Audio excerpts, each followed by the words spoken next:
Oui, à présent, c'est l'heure de la conversation avec nos décrypteuses. Ce soir, j'ai le plaisir de retrouver l'écrivain Abdou Chalmani et la candidate à la mairie de Montrouge, ancienne ministre Juliette Méadel. Bonsoir, mesdames. Alors, ce qui est intéressant, au fond, c'est qu'aujourd'hui, on voit bien que l'exécutif essaie de chercher un consensus dans cette affaire pour ne pas porter seul la responsabilité de cette décision. Sauf que, de consensus politique, clairement, on voit bien qu'il n'est pas question, Juliette Méadel. Non, mais on voit bien aussi que le gouvernement a quand même envie d'organiser les élections fin juin. Pourquoi ? Parce que finalement, c'est un scrutin qui va favoriser les élus sortants. Alors, je suis candidate à Montrouge, je ne suis pas élue sortante, ça n'aura échappé à personne, mais en toute objectivité, ça favorise l'organisation d'un scrutin fin juin, ça favorise les installés de la politique. Pourquoi ? Parce que d'abord, il y aura un taux de participation qui sera forcément encore plus faible que le 15 mars. Dites-vous que le 15 mars, on était déjà à 10 points de moins en participation qu'aux élections municipales de 2014, puisqu'on était à 44%. Est-ce que vous vous rendez compte qu'un scrutin organisé à la fin du mois de juin, avec la crainte d'attraper le Covid, avec pour certains, comme le dit le sondage BVA qui est sorti hier, pour l'écrasante majorité des Français, c'est quand même pas une bonne idée d'aller voter parce que tout le monde a autre chose en tête et qu'on peut le comprendre, on est occupé à survivre, à sauver notre job, à des tas de choses. Et pour finir, quelle sera la légitimité d'une campagne qui ne pourra pas s'organiser normalement, c'est-à-dire en se parlant, en se serrant la main, en organisant des meetings, en étant capable de discuter, parce que la politique, c'est aussi du contact. Donc on aura une campagne avec un faible taux de participation. Nous, les outsiders du système, qui ne sommes pas installés, on aura peu de temps pour faire campagne.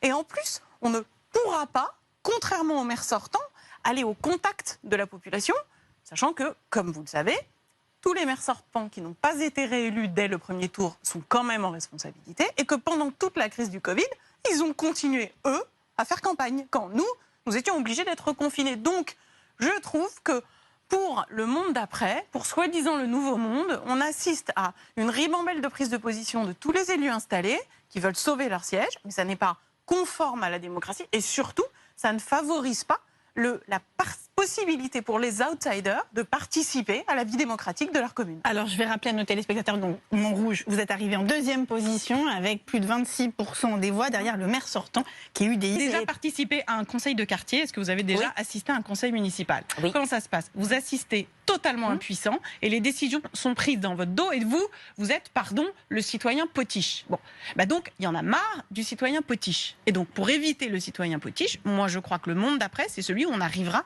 à mettre en place les politiques ensemble, c'est-à-dire dans la mise en œuvre. Alors Juliette, le monde d'après, un choc écologique. Écoutez, moi je ne crois pas du tout à l'idée que le monde d'après soit ou pire ou merveilleux. Je trouve que ces espèces de projections sont complètement artificielles. La seule chose que je crois, c'est qu'il va falloir qu'on règle les responsables politiques et les citoyens. Il va falloir qu'on règle tout en même temps. Et c'est ça qui va être très difficile à mettre en place, c'est-à-dire qu'il va falloir régler le problème écologique, le problème économique, le problème social. En même temps, on ne peut pas régler, comme le disait Churchill, les problèmes les uns après les autres. Et c'est le temps dont on dispose et l'urgence de l'action qui fera la différence par rapport à avant. Alors le deuxième point, et ce que je trouve frappant, notamment en entendant un membre du gouvernement, c'est qu'on a l'impression qu'il y a une position d'attente. Or, maintenant, plus que jamais, c'est maintenant qu'il faut qu'on décide ensemble.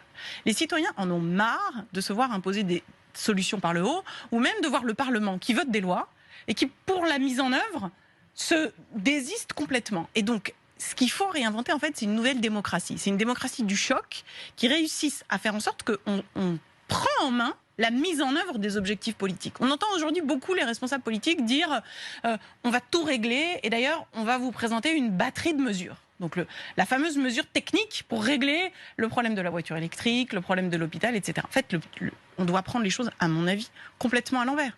On doit dire on a tel objectif en termes de lutte contre les inégalités, en termes écologiques, et la mise en œuvre doit être faite avec les citoyens. Grâce à Internet, grâce à votre envie de participer, regardez le nombre de personnes de la société civile qui participent, on a plein de gens qui veulent donner du temps bénévolement pour mettre en œuvre les politiques et les réformes. Faisons-le ensemble. Et ça, je crois que c'est peut-être en commençant par la mise en œuvre des réformes et la démocratie qu'on arrivera à trouver, me semble-t-il, une façon de subir et de dépasser le choc.